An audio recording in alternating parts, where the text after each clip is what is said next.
Bonjour, que votre journée soit une bénédiction. Aujourd'hui, ma prière sera pour vous, afin que Dieu écarte toute inquiétude de votre cœur.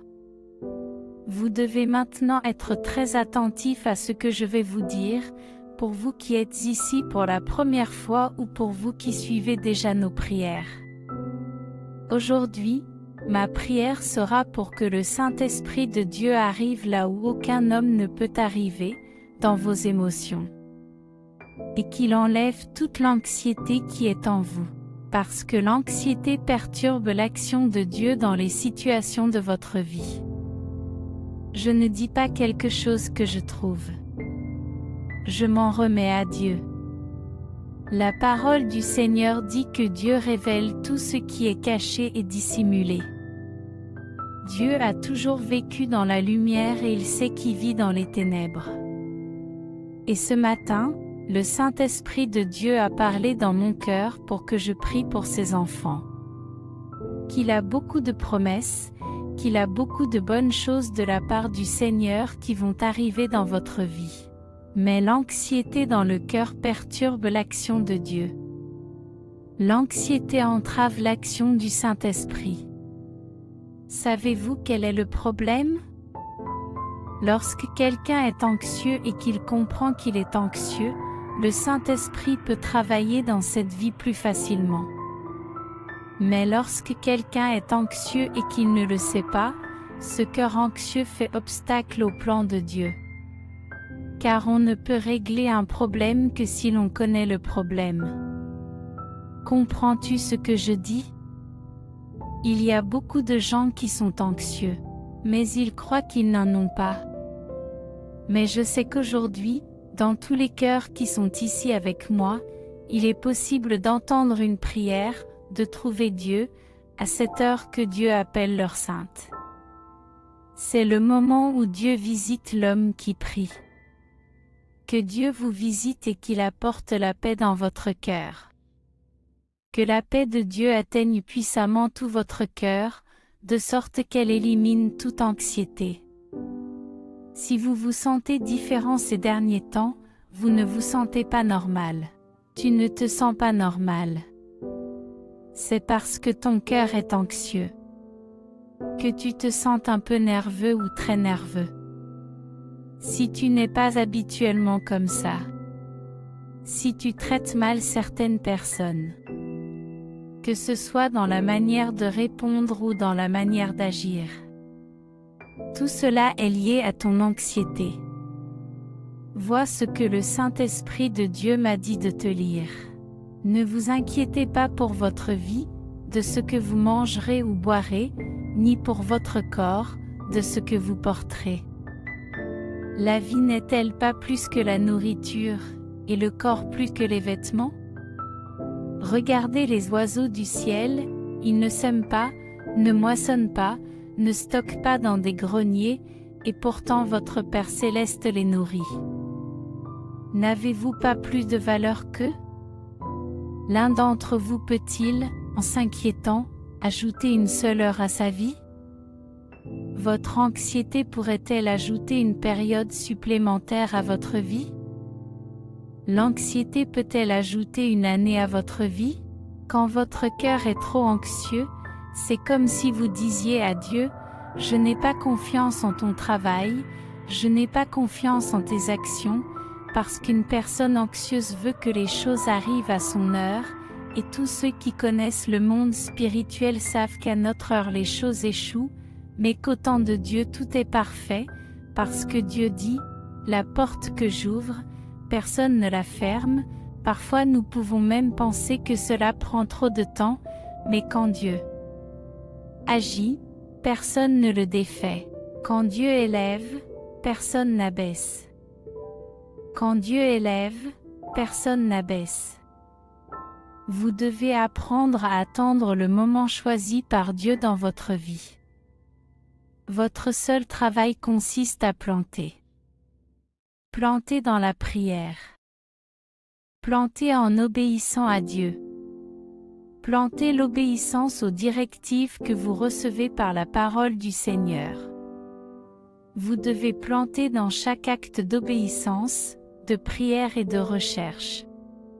C'est une graine qui est plantée. Il y a donc du temps. Après avoir planté, la graine germera, elle naîtra, elle grandira et enfin elle portera du fruit. Le fruit est le résultat final. Vous ne pouvez pas vouloir que le fruit apparaisse avant que la graine ne meure et ne naisse. Parce que c'est le processus, la graine meurt d'abord et naît ensuite. Vous plantez la graine, elle meurt et ensuite elle naît, elle commence à germer et tout le processus commence.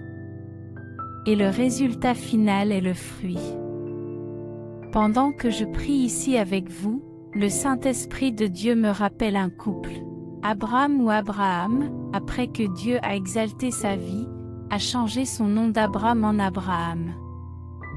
Abraham et Saraï, que Dieu a ensuite changé en Sarah. Un jour, Dieu leur a promis qu'ils seraient parents. Mais Abraham était vieux et Sarah était stérile. Dieu lui dit, « Tu vas être père. Et sa femme accouchera. Et vous serez le père d'une grande nation. » Le temps passe et Sarah est prise d'une angoisse démesurée. Elle ne la voyait pas tomber enceinte. C'est alors qu'elle eut une idée. Sache que les pires idées naissent lorsque la personne ressent beaucoup d'anxiété. Les pires idées naissent d'un cœur anxieux. Une personne anxieuse de résoudre un problème s'enfonce dans un autre problème encore plus amer. Pourquoi? Parce que le cœur anxieux ne permet pas à la personne de réfléchir correctement. La plupart des pires idées naissent d'un cœur anxieux. Reposez donc votre cœur dans le Seigneur. Dans l'esprit de Sarah, cela pourrait être une idée brillante. Dieu a dit que je deviendrai mère, mais je ne suis pas encore tombée enceinte. Le temps passe et ce n'est pas arrivé. Alors j'appellerai ma servante. Je vais appeler mon serviteur et je vais parler à mon mari Abraham pour qu'il vive avec elle. Vous avez compris ce que je voulais dire. Et elle engendrera et cet enfant sera le nôtre. Regardez l'idée de Sarah. Dieu a dit que l'enfant sortirait du ventre de Sarah. Mais le temps passait. Elle ne voyait pas cela arriver. Elle a voulu aider Dieu, et Dieu n'a jamais besoin d'aide. La parole du Seigneur dit donc qu'elle a réfléchi, qu'elle a expliqué son idée à son mari. Le mari a cohabité avec la servante. La servante est tombée enceinte. La Bible dit que l'enfant est né et a grandi. Une fois que l'enfant a grandi, Sarah a commencé à être très jalouse. Elle a commencé à être jalouse de l'enfant, elle a commencé à être jalouse de la mère de l'enfant. Elle a donc forcé son mari à les renvoyer tous les deux. Regardez la situation. Sarah a forcé son mari à abandonner l'enfant et sa mère dans le désert. Au début, Sarah a été prise d'une très grande inquiétude. Peu après, elle a ressenti une terrible jalousie. Et finalement, elle a forcé Abraham à envoyer la mère et l'enfant dans le désert. La parole du Seigneur dit que si Dieu ne protège pas l'enfant, il mourra dans le désert. Pourquoi Sarah a-t-elle agi de la sorte? Parce que, malheureusement, le cœur de Sarah était rempli de beaucoup d'anxiété. Lorsque Dieu dit qu'il ne faut pas s'inquiéter de ce que l'on mangera et de ce que l'on boira, c'est parce qu'il ne faut pas s'inquiéter au point de se laisser consumer. Luttez pour vos objectifs. Faites toujours de votre mieux. Mais ne laissez jamais l'inquiétude vous consumer.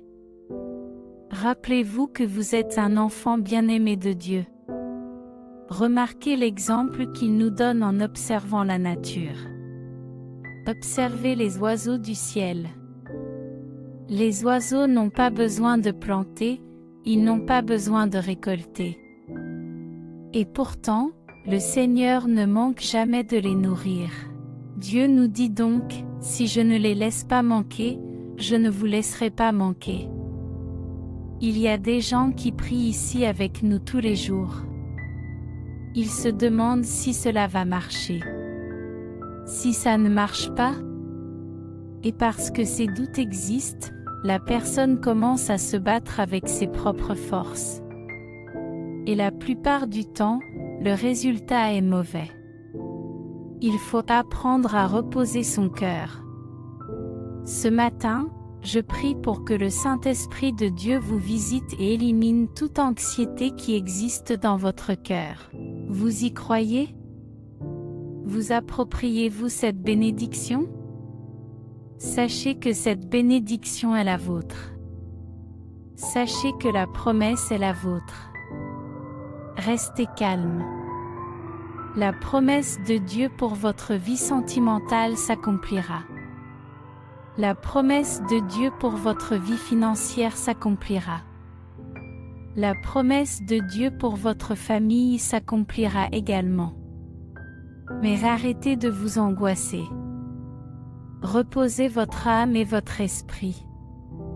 Ne laissez pas l'anxiété vous voler votre paix, votre sommeil, votre joie. À partir de maintenant, vous serez dans mes prières. Dieu ne s'améliore pas. Dieu change la vie de ceux qui cherchent à être en contact avec lui. Maintenant, préparez un pain. Préparez aussi un verre d'eau. Car ce matin, nous allons consacrer ces deux éléments. Lorsque vous mangerez le pain et boirez l'eau. Que l'Esprit Saint de Dieu lave votre cœur et élimine toute anxiété. Dites gloire à Dieu. Ce matin, ma prière est que le Seigneur vous libère de toutes les angoisses qui existent dans votre cœur. Je vais maintenant prier pour vous. Seigneur mon Dieu, en ce temps de prière, j'entre dans ta présence mon Père, et je te demande Seigneur avec toute ma foi, que l'Esprit Saint atteigne le cœur de ton Fils, le cœur de ta fille.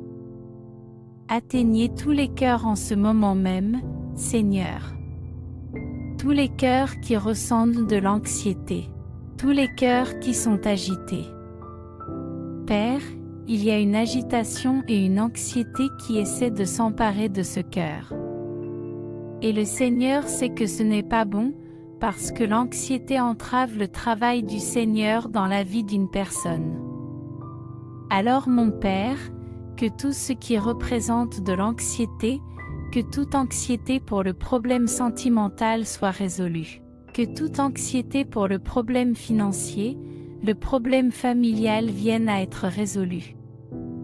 Dieu bien-aimé, l'anxiété qui t'empêche de dormir la nuit, la faim, la joie, la paix de ton fils, de ta fille, tombe à terre, sont mises à la porte maintenant. Seigneur mon Père, que ton esprit atteigne ce cœur tout entier. Qu'il soit présent dans ce cœur. Que tous les soucis soient enlevés de cet esprit et de ce cœur. Au nom de Jésus, en ce moment, placez votre main sur votre cœur et dites, « Je reçois les bénédictions de cette prière. » Je crois qu'à partir de ce moment, je reçois l'Esprit de Dieu dans ma vie, mon cœur se libère de toute anxiété. L'eau et le pain que vous avez préparés sont alors consacrés. Je les bénis au nom du Père, du Fils et du Saint-Esprit. Dès la fin de cette prière, vous pouvez boire l'eau et manger le pain. Mais avant cela, ne partez pas d'ici sans avoir partagé. Tout comme vous êtes bénis, nous devons aussi bénir les autres. Je vous demande donc de cliquer sur le bouton « Partager ». Copiez le lien de cette prière et envoyez-la à cette personne. Observez le nombre que je vous indique. C'est le nombre de multiplication. Chaque partage que vous faites, devient une bénédiction dans votre vie, parce que ceux qui font le bien, récoltent toujours le bien. Jusqu'à la prochaine prière bénie ici sur notre chaîne, que Dieu vous bénisse aujourd'hui et toujours. Amen.